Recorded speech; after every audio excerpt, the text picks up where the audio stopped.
students. Welcome to another class on drama and theatre studies. In this video, we will be discussing another essay prescribed for you, Literary Tragedy and Ecological Catastrophe, an essay by Joseph Meeker. Before we go ahead, let's meet the author, Joseph Meeker. He is a literary scholar and practitioner of eco-criticism, and this particular essay is actually a chapter from his book, The Comedy of Survival. So, this is an author who connects environmental crisis to the anthropocentric attitude of the Western world.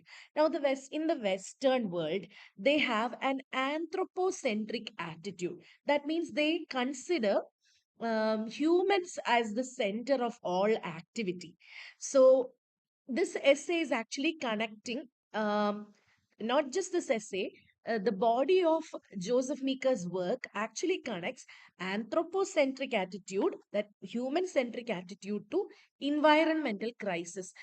Means we prioritize humans and human culture a lot over nature, and that can actually result in environmental crisis. And in this regard, he actually treats tragedy, the genre tragedy, as a part of this anthropocentric tradition. Tragedy can be connected with ecological troubles. So in this essay, what he does is first of all, he places tragedy as a phenomenon that started from Greece, ancient Greece. And then he goes on to say that tragedy is different from catastrophe because tragedy is actually caused by deliberate human agency. For example, a catastrophe is like an accident or the death of many people due to some kind of ecological crisis and all that. Tragedy is actually the result of deliberate human action. The third thing he does in this essay is he identifies that figure of tragic hero, and he identifies that the tragic hero engages in destructive human actions. So this is a person who deliberately does things to destroy his own life. So it is seen that heroic freedom gives meaning to the world around us. Unless you do such destructive human actions and show a little heroic freedom, you won't conceive the meaning of the world around us. So, and then again, he goes on to argue that the tragic mode should actually be completely abandoned because the tragic mode it is human centric.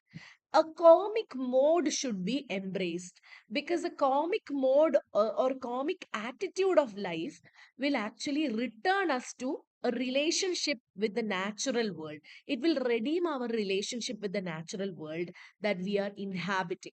So that is what he does in this essay. Let's now come to the introductory part of this essay. In this part, Joseph Meeker is discussing about humans as engineers, artists, and philosophers. There is a general declaration, a general assumption that artists and philosophers are generally considered to be exempt from ecological guilt. For example, engineers are always exploiting nature, they're always changing nature and all that. So they might have some kind of ecological guilt. And this ecological guilt is actually not present in artists and philosophers. Why? Because poets and artists, they praise nature's beauty, and philosophers actually interpret its moral lessons to others. So engineers exploit nature, poets and artists praise the nature's beauty, and philosophers interpret the moral lessons of nature. But then again, Meeker says very strongly that in order to have a good life, we should have bread, we should have scientific innovations, there should be engineers around us, but there should also be artists and philosophers because we don't need just bread and scientific innovations, we need truth, beauty, and goodness to live along with bread and scientific innovations. So, all these are actually ecologically considered to be safe. Truth, beauty, goodness, and all, these are considered to be ecologically safe. And then Meeker says that although there is an assumption that engineers have ecological guilt and they are the environmental villains and all that, Meeker disagrees with this assumption that engineers are environmental villains. If that was true, Western culture would have been fragmented, he says.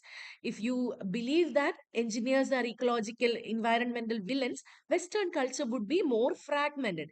According to him, engineering mentality is closely related to that of humanists. So Meeker considers engineers and humanists as very closely related to each other. They are not as different from each other as we usually believe. So what is desirable is common with engineers and philosophers and artists. All of these people consider that some kind of environmental exploitation is inevitable. In the past, humanities have even given support to environmental exploitation, he says. So there is not much difference between engineers and humanists. According to Meeker, that is what he says in the introductory part of this essay. After having introduced this essay, Meeker goes on to mention tragic literature. He says some things about tragic literature to the readers. Mainly, tragic literature, according to Meeker, is a source of information about ecological error. If we have to find out, if we have to understand what ecological error is, you can look at dramatic tragedy or tragic literature for a source, because it is in tragedy that great values of civilization are included, according to him. And it is the best genre. So, tragedy or tragic literature is the best genre suited to know about ecological error, because in tragedy we can incorporate metaphysical, moral, social, and emotional attitudes of civilization very sharply and clearly also. So, tragedy, there are many human qualities. There are many qualities of humankind. And in tragedy, you can actually find the best of these qualities. Tragedy chooses and emphasizes the qualities of humankind, which will reveal the humankind's qualities in the best manner possible, and makes it available very sharply and clearly also. So, to understand the qualities of humankind, you can always look towards tragedy for a source. Next, Meeker goes on to say that when we say tragedy, it's not catastrophe. Sometimes tragedy and catastrophe, both the words are used instead of each other as synonyms. But tragedy is not the same as catastrophe. In catastrophe, it actually involves some painful events like train wrecks, floods, earthquakes. These are not deliberate. These are happening due to forces of nature. Whereas in tragedy, there will be a tragic hero, a tragic figure. They will be responsible for their own suffering because of their deliberate choices that they made. So they accept it at some point, these tragic figures even accept responsibility for their actions. And we can see that they are showing courage throughout this suffering, and that is admirable. That makes them good heroes, tragic heroes accepting their responsibility and undergoing the suffering. That makes the entire suffering admirable. So, tragedy must be comforting and flattering to a man because it presents the world as a very ordered place. That is, if somebody is suffering a lot, universe is shown to care for that man. That man has had gone astray because of some deliberate choices in his life. He has gone astray, but now because of his sufferings, the universe starts caring about that man and finds him worthy of love. That is why universe is actually making him go through all these struggles so that at the end he can emerge as a noble man. So that is what how a tragic hero is different. അതായത് tragic hero എന്ന് പറഞ്ഞ മനുഷ്യൻ deliberately അയാളുടെ qualities കാരണം അയാളുടെ choices കാരണം അയാൾ ഒരു ട്രാജിക് ഹീറോ ആയിട്ട് മാറിയതാണ്. പക്ഷെ അയാൾ ഒരു സ്ട്രഗിൾ അണ്ടർഗോ ചെയ്യുന്നത് വഴി അതിന്റെ അവസാനം ഒരു നോബിൾ ഇമേജോടുകൂടെ പുറത്തു വരുന്നു. അപ്പൊ അത് അയാളെ ഒരു ട്രാജിക് ഹീറോ, ഒരു അഡ്മിറബിൾ ക്വാളിറ്റി ഉള്ള ആളായിട്ട് മാറ്റുന്നു. Say that tragedy is actually very comforting and flattering to a man. Rather than be a normal human being, just with a mundane experience, it actually elevates a human being to be a noble human being. After undergoing all these sufferings, he comes out as a noble person. Covered about tragic literature. We have discussed tragic literature. Let's connect literary tragedy and the West. So, in the outset, we discussed about the engineering mentality of believing that the engineering mentality is actually from the West and that they don't care about the nature or anything like that. Similarly, tragic view of life is also part of Western civilization. So, both engineering mentality and the tragic view of life, these are unique features of Western civilization. So, when you think about it, these two things, the engineering mentality and the tragic view of life, they have no exact counterparts in Eastern cultures or Oriental cultures. When we think about tragedy, tragedy originated in Greek, so that is also from the West, and it is also modified by Judeo Christian traditions. We can find some elements of tragedy available in other cultures, like in India and all, but the peculiar way in which we say literary tragedy, that is actually from the West. It's a peculiar conglomeration of ideas and beliefs, and that is what makes literary tragedy a distinctive feature of the West. So, literary tragedy is from the West.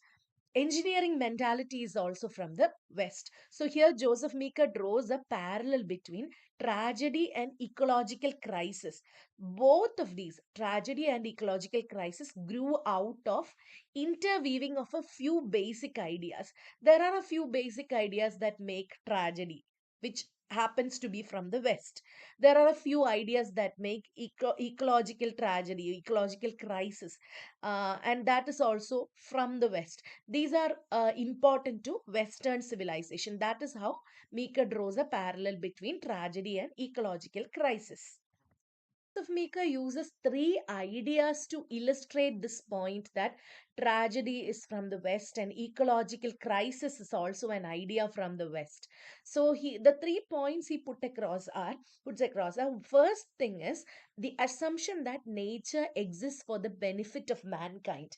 Now, when we consider Eastern religions and all that, we have nature worship and such things. Whereas in the West, nature purely exists for the benefit of mankind. In Western religions, this idea is perpetrated. The second idea is the belief that human morality transcends natural limitations. Whatever limitations of nature you are, a human being is supposed to be moral in values. And the third idea is humanism's supreme importance of the individual personality. So, whatever circumstances may come, humanism gives a lot of importance to individual's personality and how an individual undergoes struggles and all that. So, these three ideas are used to illustrate this point. Goes on to explain the first idea. The first idea that the assumption is there that nature exists for the benefit of mankind. So, to provide an example for this, Joseph Meeker looks at Hebraic and Greek cultures. In both these cultures, nature exists for the benefit of man. For example, in the Bible, if you look at the book of Genesis, the first book in the Bible, plants and animals have been created to be useful to Adam and Eve in the Garden of Eden. After creating Adam, Adam is given dominion over the fish of the sea, over the fowl of the air, and over the cattle, and over all the earth, and over every creeping thing that creepeth upon the earth. So, this word itself, dominion, has been debated about in the past. Anyway, the way this sentence is framed, it makes it seem like Adam is superior and whatever creeping thing that is actually not given that much importance at all. It is far inferior than Adam the man. So debates about the word dominion has happened in the past. Whether dominion means responsibly using something, responsibly using nature, or whether it means wanton exploitation of nature. But however, Adam and his progeny felt like they have the license to use this dominion for their own advantage. And that has developed a feeling of self importance in man in comparison with the creeping things that have been mentioned in the Bible. And coming to Greek tradition, Hebraic tradition has been explained using Bible. Now coming to Greek tradition also, nature was actually, it was seen as a challenge to human ingenuity. It was not considered as a God given source of sustenance like in the Bible. Nature was always seen challenging human beings and human beings' power and struggle and all that. And the superiority of man over nature is also established in Greek literature. Meeker is actually quoting a choral ode from Antigone, the play by Sophocles, to illustrate that man is actually technologically superior over nature. So, coming here, you can look at this picture and see how human beings are enjoying all the benefits of nature around them. And we can actually say that man is actually the center of this picture. Let's read the choral ode by Sophocles in Antigone. Starts here. Many the wonders, but nothing walks stranger than man. This thing crosses the sea in winter's storm, making his path through the roaring waves. And she, the greatest of gods, the earth, ageless she is, and unwearied, he wears her away, as the plows go up and down from year to year, and his mules turn up the soil. This paragraph is about human being, the being that walks on two legs, as being much wonderful creature than all, the greatest of all gods, even greater than earth, actually subjecting earth, the greatest of gods, to his power.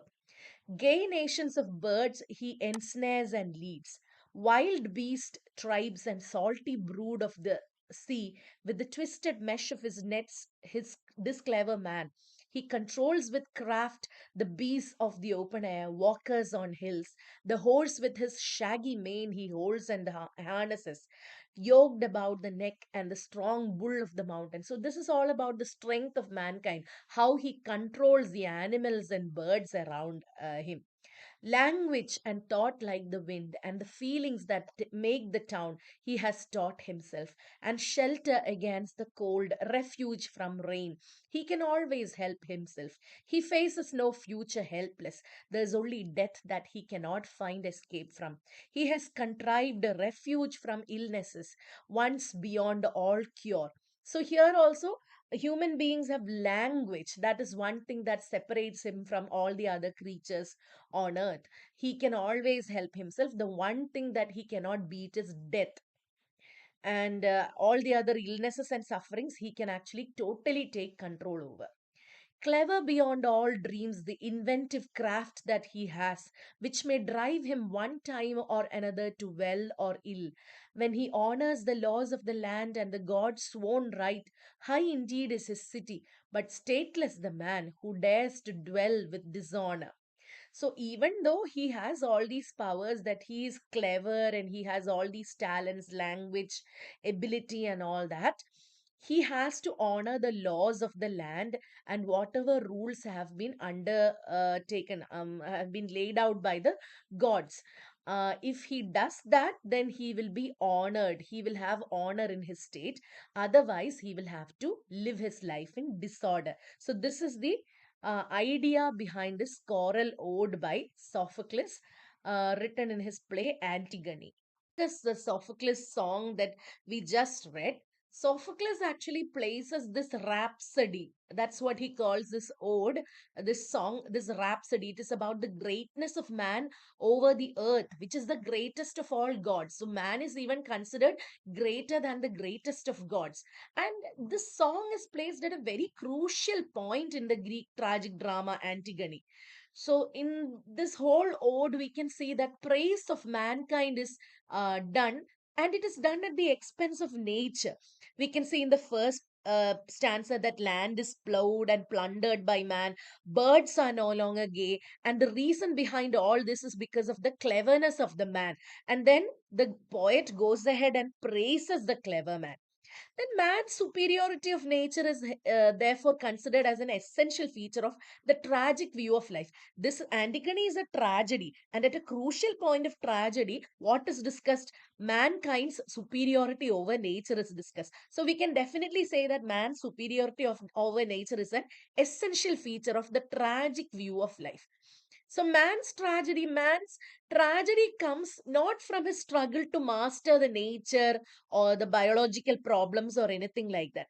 Man becomes a tragic hero in facing difficulties that are social and metaphysical. That is how to live with the laws of the land, what to do about death, how can we beat death, and how to do both with honor, how to live with utter honor and not succumb to dishonor. So we can see that in both Greek and Hebrew traditions, man's honor and dignity is depending upon spiritual states, how to live with honor and all that, not with biological problems, not with natural problems. So man's spiritual states transcend that of nature. That was the point, that was the idea here, the second idea discussed by Joseph Meeker here. So, how to live properly is derived from metaphysical principles. They are not from natural principles, and it is from metaphysical principles that ethical laws are formed. As far as the Greeks are concerned, sorry, social order and intellectual integrity are the highest values. How to live with other people and how to live a life with integrity and honor. That was the highest value in the land. For Hebrews, obedience to divine law and devotion to God were considered as the extreme important principles of life. So, naturally, the next point put forth in the essay is that morality is unnatural. So, in mankind, there exists a metaphysical moral order, and this moral order transcends nature. We saw in the previous slide how both Greek and Hebrew cultures they give importance to intellectual integrity, social order, obedience to the laws of the land, and all that. So, all these form some kind of moral code inside the man, and this moral code is always transcending nature. Whatever your physical circumstances are, mentally, emotionally, man should be an integral part of nature. So, the key words of human propriety here are fate, destiny, will of God, justice, salvation, moral honor, and all that. All these forms the moral order which is present in the man. So, human existence is dependent on man's ability to follow these pre existing standards of virtuous behavior. So, however we exist and however our previous generations or the future generations exist, it is all dependent on how moral behavior or moral order is followed by us. So this standard is actually supranatural. It is not written down, it is not governed by the nature, it is not written down by natural stimuli or anything like that. So violation of these laws, even though these are not written down, these are not natural, these moral laws, if you violate it, these can lead to tragedy and damnation. And then again, these moral codes are not applicable to animals or plants or anything like that. It is only applicable to human affairs and not the rest of the creation. That is why we say that morality is unnatural. It is applicable only to human beings. It's not applicable to all living beings. Comes to discuss about tragedy and purification. So, here in the previous slide, it has been established that morality is unnatural, that human beings have a moral order or a moral code inside them. And these are actually unwritten rules, and these are pre existing standards of virtuous behavior also. So, why should we watch tragedy? So, the main concern of tragedy, especially literary tragedy, is the moral purifications of humans exclusively. I don't make the dog in my house sit and watch a tragedy so that he can be better behaved tomorrow. It's exclusively for human beings. Human beings have to watch tragedy so that their emotions can be purified, because only human beings can sin by departing from the moral order. Only human beings have any moral order inside them, and when they depart from the moral order, they can end up sinning. So what do we do after we sin? We can actually purify ourselves by re-establishing harmony with the moral order. So we have that moral order inside us. So if we re-establish harmony with that moral order, then we can achieve purification. And we can see examples of such things, how to re-establish harmony with that order. For example, in the Bible, 10 commandments are given to Moses, written in two stone tablets and delivered into Moses' hands for the Hebrews to follow. I have given the 10 commandments here. And in most of the religions, such laws and rules are there, written down by the superior power, by the supreme God or whoever image like that, and given to human beings. So, how do we re-establish harmony with this moral order? By watching tragedy. So, tragedy is interpreted by tragedians, much like moral law is interpreted by prophets in various religions. Tragedy is called ritual purification. Aristotle even calls tragedy um, catharsis. The reason for watching tragedy is to achieve catharsis, that is purification or purgation of emotions. So, the whole time we are watching a tragedy, we are immersed in moral corruption, so that we are warned against that kind of corruption and we would steer clear and we would achieve freedom from this kind of corruption in our life. So here we can see that people watching the tragedy, they are in an emotional state. So probably they are achieving that catharsis, the moral purification. They have been watching a tragedy unfold in front of them for the past 90 minutes. And by the end of it, they are so done with that moral corruption that they want to steer clear of that. And coming again to tragedy and purification, when we consider the Greeks insisted that moral law originated above and beyond the sphere of natural existence. So again, we have already established that it is unnatural. Morality is unnatural. It is not from nature. It is when people started living together that the laws of the land came to be written down and all that. So it is not natural. Morality is not natural. And when we consider Plato's cave analogy or cave allegory, it proves that whatever we see as reality may not actually be reality. It is generally false. This is an example of an illustration of Plato's cave allegory. Some prisoners are trapped in a cave here, and you can see that behind them there is a source of fire. There is fire, and some shadow puppets are playing here. And you can see the shadows on the cave wall, and the prisoners can only see these shadows. So they perceive these as real. Whereas somebody like us, we are watching from outside, we know that these shadows are not real. They are actually created by the influence of fire here. To see the reality, one has to go outside this cave and look at the sun and the real tree and the real man. So that is Plato's cave allegory. Whatever we see as real may not be real. It is generally false. That is the way we always look at nature. So morality and truth actually do not spring from mundane experience. So to perceive truth, they have to actually escape the cave. So these morality and truth and all, they are independent from experience. They are unalterable by human actions. Whatever is truth is already set. It cannot be changed by human actions or anything like that. So humans, in order to find the reality, what is recommended is you have to do some philosophizing. Plato is who recommends this. Plato recommends philosophizing for the humans to discover the meaning of their existence and to contemplate the meaning of their existence. Why do we come here on earth? What is the meaning of our existence on earth? In order to understand that, you have to do some philosophizing. For tragic heroes, the actions of their lives run contrary to the moral law. At some point of the time, they have deliberately gone against the moral law, and that has ended up in their suffering. So, how do they go back to a purified state of life? They have to do some kind of action. so that they can go back to the state. And that is always not possible. So, this is actually a warning to the spectators. When they look at that, they kind of feel like they shouldn't take the path that the tragic hero undertook.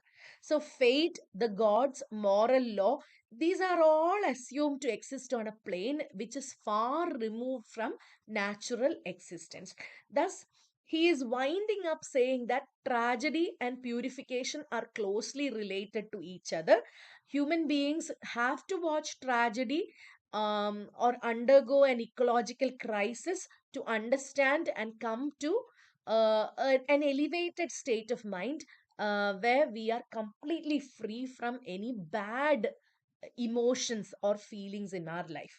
So, thank you so much for listening to this lecture. I hope this was beneficial for you. Stay tuned for more. Thank you. Bye.